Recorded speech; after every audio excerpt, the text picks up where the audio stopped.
200 staff employed on full pay for government rail body that doesn't exist. We're going to read into this exclusive for my news, you guys. Let's go.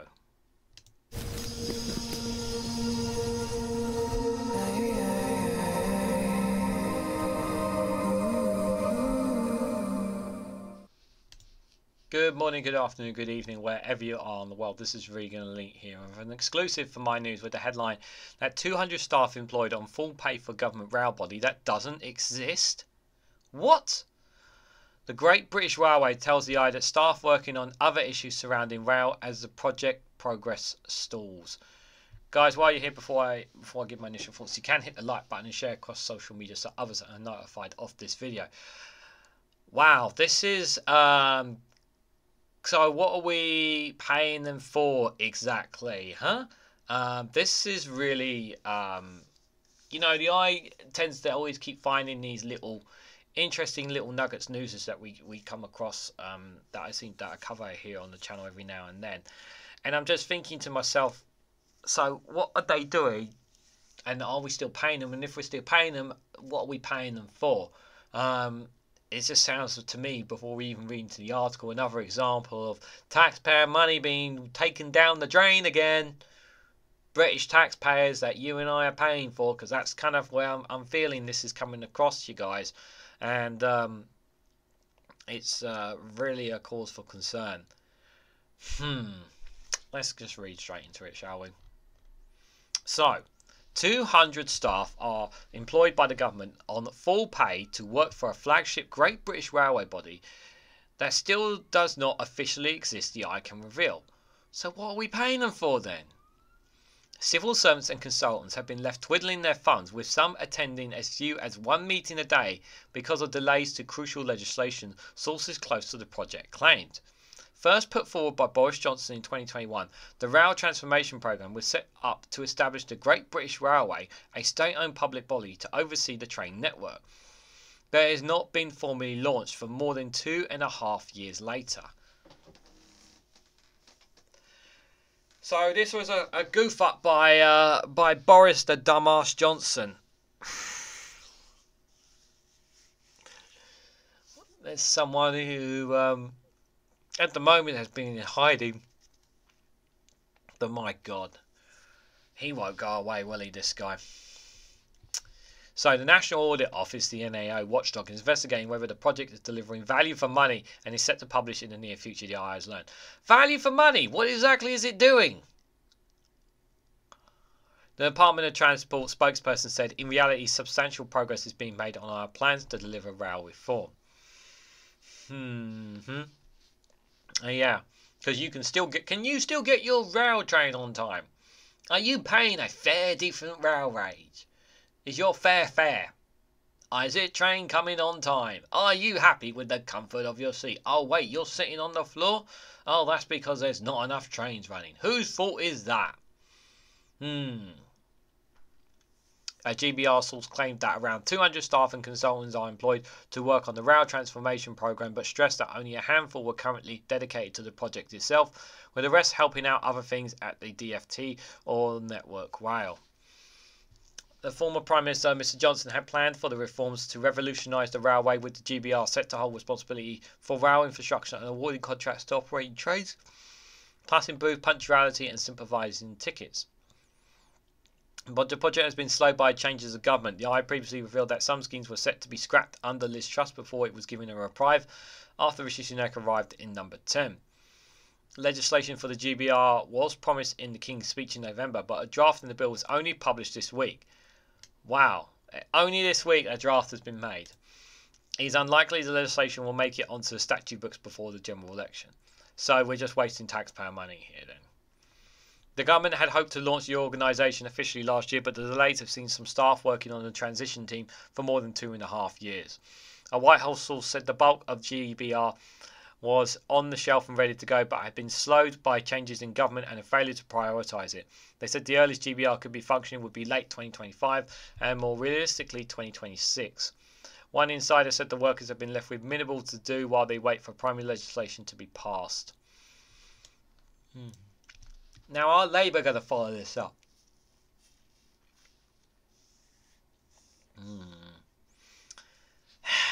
I don't like that we are wasting taxpayer money right now. There is a need for changing. We do need to bring nationalisation to our network rail. Privatisation has not worked. The fares are too high. The trains are taking longer and longer to come. Some of them are either late or they're cancelled last minute. The apps that we use. There's too many problems.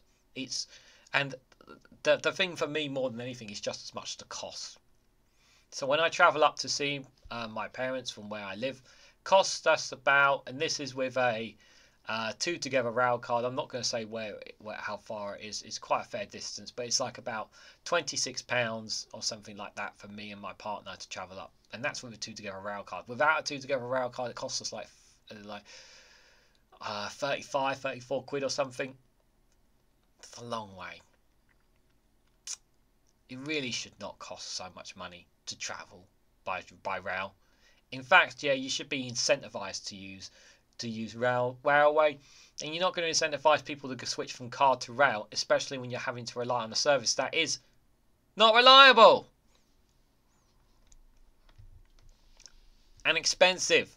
What's more expensive, your car or taking a train? Answers in the postcard down below.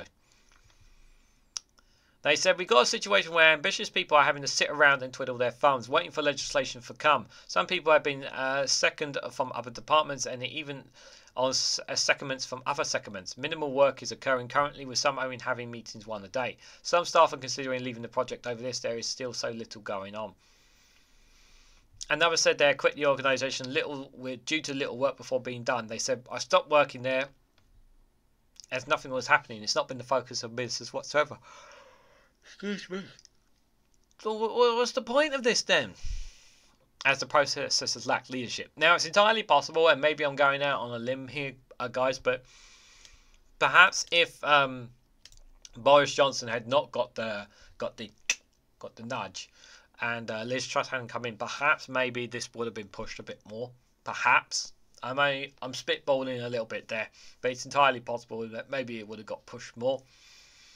But considering Rishi Sunak and the way he kind of scrapped HS2, I just don't see this moving under him.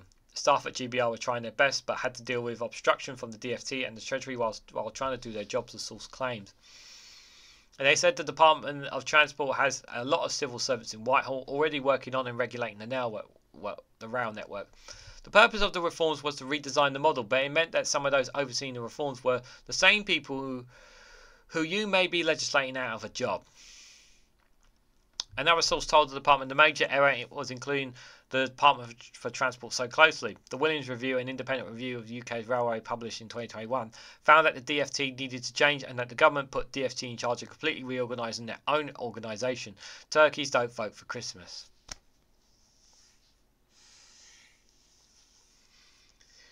So you're letting the Department of Transport reorganise its own organisation. Why would it want to do that?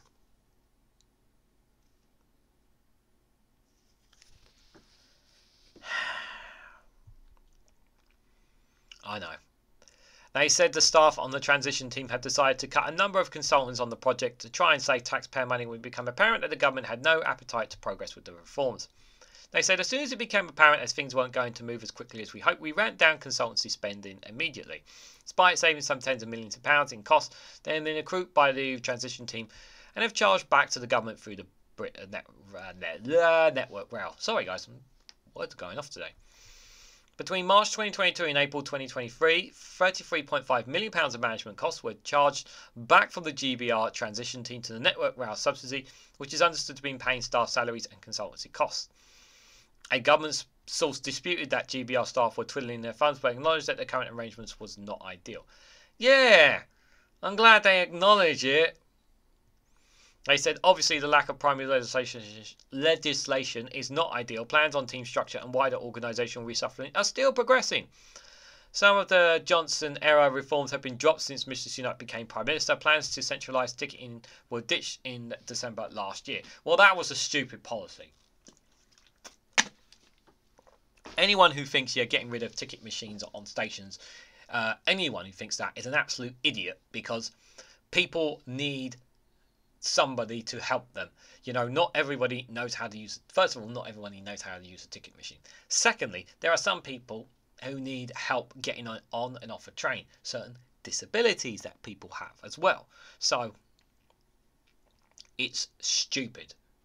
In fact, I would do the absolute opposite. I would guarantee, if I was in charge, I would guarantee every single station had at least one ticket machine operating, up to a certain, at least one person operating, and at least two bodies on site as well. So that there's one person to look after the other if one needs to go away or whatever as well. Maintaining, looking after the station, helping out people, that kind of stuff. Socializing as well. It's a good thing, yeah, for people, especially when they're travelling. Yeah, I understand that NAO investigation examining installed policies, including ticket office closure and fare reform. Yeah, stupid idea to closing ticket offices. Industry sources believe the recent publication of the government's draft rail reform bill is an attempt to mitigate against some of NAO's criticism over delays to the legislation, though this has been denied by the government. Fears for Midlands headquarters. There are even fears planned for a new headquarters in the Midlands could be walked back, according to sources close to the project. One told the Eye the obsession over the location of the Great British Railway HQ, rather than tackling organisational reform, worried them as it suggests a lack of focus on the task at hand. The Department of Transport had announced in a competition for which city would host the headquarters of HPR last week, with York, Darlington, Cromford, Crewe, Derby, Swindon and Stockton being considered. After a public consultation in Westminster Hall debates, it was announced that Derby would be the location. However, it is understood that an existing Network Rail building in the city is being used as an initial office until the search for an actual headquarters begins. One Whitehall source joked that if it wasn't for the bad press for having a U-turn on plans for a prominent government headquarters outside the M25, the project would have been scrapped already. Wow. Mr Sunak has faced accusations of failing to prioritise Britain's rail network, particularly after scrapping the northern leg of HS2. Stupid decision. I've said this before and I've said this again. Scrapping HS2 was a stupid decision. Why was it a stupid decision? Well, how are you supposed to level up if you take away a high-speed rail network? And I've said when the project was announced, it should have been built up in Scotland all the way, and then from there it went down. That's what it should have been. So stupid. They started the project from London. Why? London, I live just outside London. Like, we practically have the transportation network we need. It's the north that bloody needs the networks, that needs the transport connections. I mean, it's not rocket science here. Yeah, to know that by building HS2, and yes, it will cost a lot of money. Nobody's disputing that. But it creates jobs, creates prosperity, creates links between cities. It's good for the economy. Helps the economy. Stupid. Since plans for GBR were first launched in 2021, 3 different Prime Ministers and Transport Secretaries have presided over the scheme. Yeah, that's not helped either. A total of 10 junior ministers have been responsible for the rail brief since the last election. 10!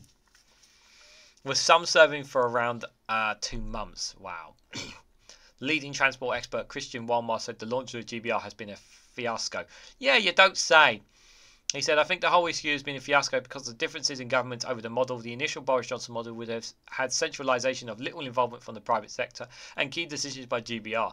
The second, Rishi Sunak's set of plans based on open access franchises to be responsible for more risk, with incentives from the private sector to make money for good performances. This has been the conflict. Trust Sunak and Johnson have all pulled in different ways and which have chipped away.